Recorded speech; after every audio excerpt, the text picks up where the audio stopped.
All right, I want to talk a little bit about how to use IPP2 RED Technical LUTs, which will let you match your LCD screen on the Nikon ZR with the image you're getting on a calibrated monitor.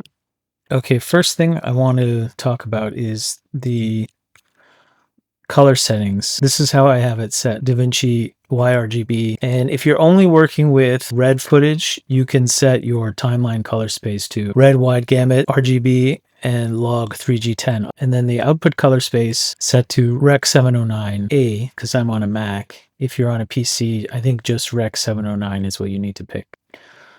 So here you'll see, instead of a color space transform, I have an output transform here in the form of a red technical LUT. So I'm going to right click on that and say reveal selected LUT. Here I have a folder of red LUTs. Let me show you where I downloaded those. So if we go look up Nikon RED Technical LUTs, look for this link. The page is called Downloading RED LUTs Compatible with ZR.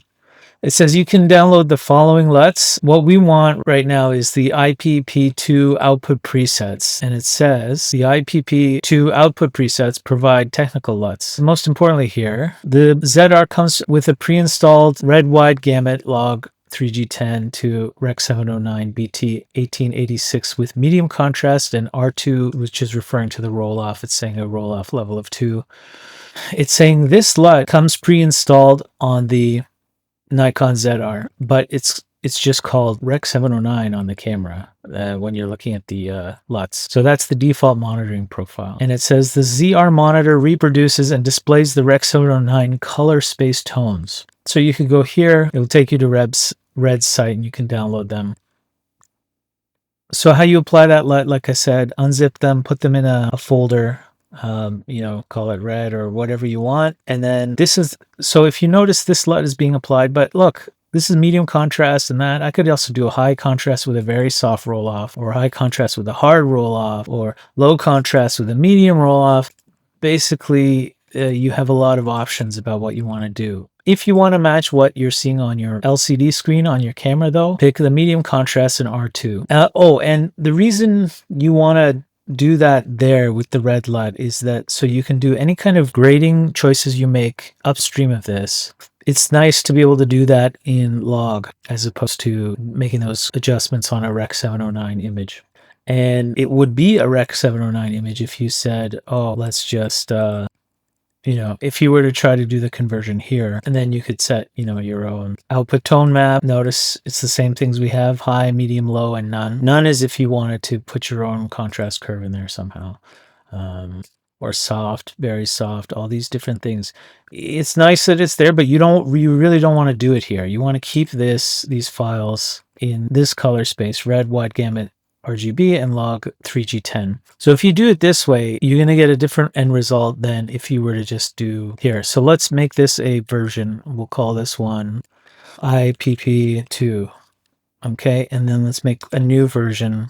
Let's say create new version. Let's call this one, I don't know, color space transform. So let's delete this, delete that. Let's create a new node. Let's put a color space transform on here. And let's take it from the timeline, which is the red color spaces, to Rec 709. Oh, I should kill that audio. So I have a feeling a lot of people get their images back from this and they're like, the monitor is misled me and it's so dark. Well, not really. So you would go like this and you'd say, oh, okay, let me add, or you'd go here and you'd say, oh, I should have shot it at a higher ISO or something like that. Maybe I should have shot it here, or maybe even this, but you don't need to. So I'm going to change from, this is the IPP2 using that technical LUT, and this is with the Rec 709 CST. So obviously there's some differences here and you can tweak that. If you notice, that's with me having boosted this exposure like crazy. So what was the other one? Let's see. 640. So, right? They don't look even remotely close. Like if I wanted to get the same exposure, I'd have to double it pretty much, right? 1280 is a doubling of 640.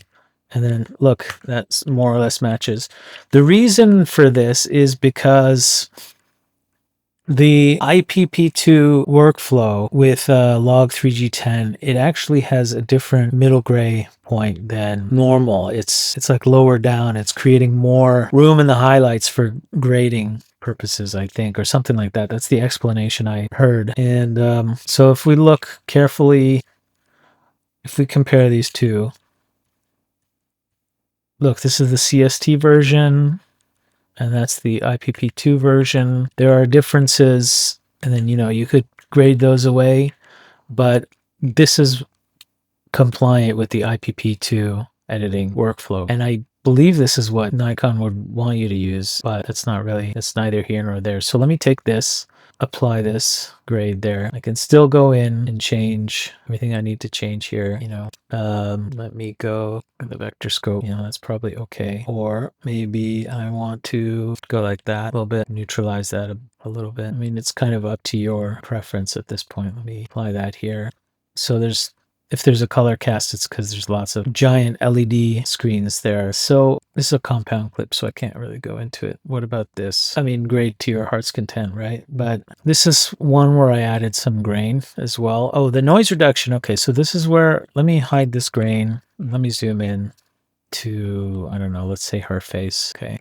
So with the noise reduction, if I turn it off, you see it's a somewhat noisy image, even at 640. If I turn on the noise reduction, you might be able to notice off, on, that I've only done chroma noise reduction here. And then most of that noise is in the shadows and the midtones. And then I've added my own grain into the highlights. And the two sort of combine together. The camera itself provides the low end noise, and the grain filter, the film grain effect provides the highlight noise. And I did that by putting I might change this actually, because you don't always have noise right in the absolute highest areas of an image. Let me move this. I just want to find a nice highlight zone there and then see how much grain is being applied there. This should be okay. I mean, you can adjust it to taste. Again, I'll do we'll see the difference between this version 2. We're going to call it, I don't know, CST. And we can keep all this other stuff, but instead of this, so I'll reset this node grade. So instead of this IPP2 LUT, let's make it a CST. And this time I'll show you that my timeline space I'll do it explicitly, even though really my timeline space is set to these same things. And you'll notice that nothing's changing because this is what I'm already using. Right? And once again, go to the camera raw, bump that up. I mean, that looks nice too, but it doesn't match the screen of the camera, which is the whole point of the video I'm making here. So let's go full screen. This is with the CST. This is with the LUT, the technical LUT. CST, technical LUT. And don't look at this and say, oh, well, the contrast is different in the tones. Well, you can make them both match if you want. It's not a problem. So let's go back here. I'll go to, maybe it's not exactly, I think it's actually 0.8 of a stop. It's not a full stop. So let's try this. This might be closer. Yeah, right? That's closer, isn't it? Like 2/3 of a stop. Good. I guess I should do one more example. I don't know. These girls? Let's delete everything here. So you're coming in with this red color space, add a corrector. So all we need here is the LUT. We go to the red folder, we go to medium contrast, roll off 2, all right? But the power of this is now you don't necessarily need to use that. So let's reveal the selected node. Maybe I'm going to say, oh, actually, I think a softer roll-off is better for this shot, or a very soft roll-off, or high contrast with a very soft roll-off. It's up to you. If you're curious what the no contrast one looks like, it's like this. Do you see what's happening? Every time I go from one roll-off to another, it makes it softer. And probably if we look at the waveform, you'll get a better sense, or the parade here, right? Each one has different settings, affect the image in a different way. But if you, my point is, if you stick with this one as your last node, right, and you work in the red color space when you're doing your grading, your output transform will make it so that your image, at least when you're starting out, is going to match what you had on your LCD screen. Did I make changes here? I might have. Let's go and see what the camera metadata. Oh yeah, look how dark this was. I shot it like that, ISO 250. Anyway, hopefully this is helpful to someone out there. See you next time.